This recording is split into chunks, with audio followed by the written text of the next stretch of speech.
Hello देसी super hero fans, और स्वागत है आप सभी का एक बहुत ही कमाल की नई इंसेंट डिटेल्स वाली सीरीज में, जिसमें मैं मार्वल, डीसी या फिर और कई सारी फिक्शन रिलेटेड मूवीज के बारे में सिर्फ 3 हिडन डिटेल्स और ईस्टर एग्स बताऊंगा। तो चलो एक बार ये 8 सेकंड्स का इंट्रो रोल कर लेते हैं।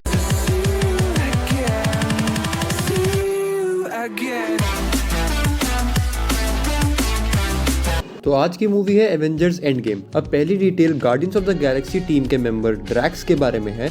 हम व्यूअर्स ने हमेशा ड्रैक्स को गार्डियंस ऑफ द गैलेक्सी में बिना किसी शर्ट के देखा है, but Avengers end game movie की एंडिंग में एक बहुत ही इंटरेस्टिंग डिटेल हमें दिखती है कि जब टोनी स्टार्क का फ्यूनरल वाला सीन दिखाया जाता है, तब हम ड्रैक्स को पूरे एमसीयू में पहली बार शर्ट पहने हुए देख सकते हैं, जो कि अपने आप में ही एक कमाल की बात है। और इस चीज पे मेरा ये गेस है कि शायद टोनी स्टार्क के प्रति रिस्पेक्ट दिखाने के लिए ड्रैक्स ने ऐसा किया हो। एंड आई नो कि ये थोड़ी सी वियर्ड डिटेल थी, बट क्या करूं, मुझे ये डिटेल पॉइंट आउट करने के लिए बहुत मन कर रहा था। अब सेकंड डिटेल ये है कि जब मूवी के फाइनल बैटल में जब स्टीव रॉजर्स थैनोस की आर्मी से अकेले लड़ने के लिए खड़े रहते हैं, तब उनकी कम्युनिकेशन डिवाइस में सैम विंसल की आवाज आती है, जो कि ऑन योर लेफ्ट वर्ड्स का यूज करता है। अब मूवी देखने के टाइम पर मैं इस रेफरेंस को तो कैच नहीं कर पाया था, लेकिन बाद में जब मैंने कैप्टन अमेरिका विंटर सोल्जर दोबारा से देखी, तब मुझे पता चला कि राइटर्स ने ये लाइन क्यों फाइनल करी थी। एक्चुअली में विंटर सोल्जर मूवी में सैम विल्सन और स्टीव रॉजर्स के बीच जॉगिंग की एक मिनी बैटल होती है, जिसमें बार बार स्टीव सैम से तेज एक पाक का चक्कर लगाकर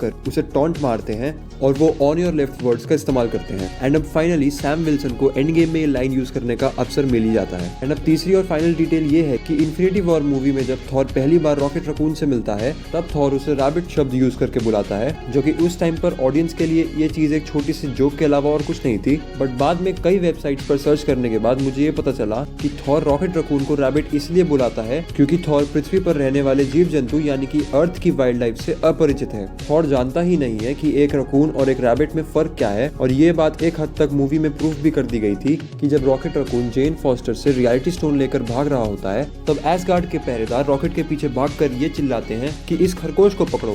तो क्या पता एसगार्ड पे कई सारे रकून्स हो जिन्हें एसगार्ड वासी रैबिट करके बुलाते हो, या फिर ये और कुछ नहीं, बस एक छोटा सा मजाक भी हो सकता है। बट मेरे ख्याल से तो थॉर को पता ही नहीं है कि एक रैबिट और रकून दिखते कैसे हैं, तो इसीलिए ये एक बहुत ही कमाल की डिटेल है। तो यही थी आज की 3 details Avengers end game movie के बारे में। तो अब आप लोग मुझे कमेंट्स में ये बताओ कि आपको इन तीनों डिटेल्स में से सबसे अमेजिंग डिटेल कौन सी लगी। अब ऐसी ही कई सारी ऑसम डिटेल्स वाली मिनी वीडियोस मैं आप सभी के लिए लेकर आता रहूंगा। Now I will meet you with a fresh new video. तब तक के लिए सो लॉन्ग।